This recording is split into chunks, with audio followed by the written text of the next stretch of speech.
अपन मोरे जी। काहे हो सुन रंगवा से बटे नुए लरे जी। माना बात न चलावो अपन मोरे जी।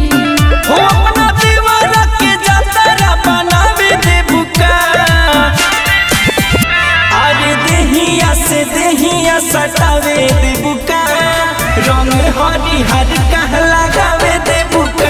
अरे संग में जोगीरा तू तो गावे दे बुका। रंग हरी हर कह लगावे दे बुका।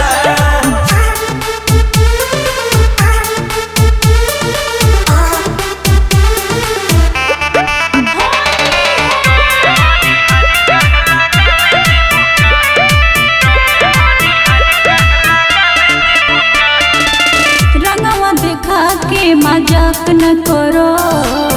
हट होने देवरू तू रास्ता धरो। ई बात बा एक पिस बाड़ू तू भौजी नमूना। होली में देवरा के लगावा नहीं चूना। हो अपना दीवारा के जातरा बनावे दे बुका। आगे देहिया से देहिया सटावे दे बुका। रंग हरी हर कह लगावे दे बुका।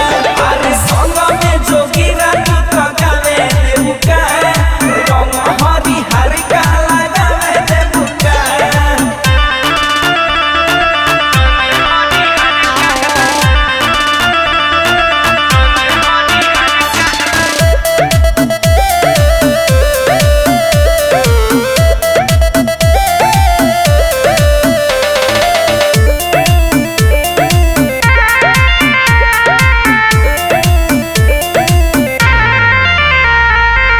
धीरे धीरे आवो न पास हमरा हो।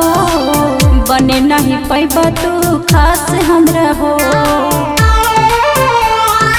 ऐसे ना बोला तोहरे में भौजी हमरा आस बाटे हो। रंग डाल वाला पिसा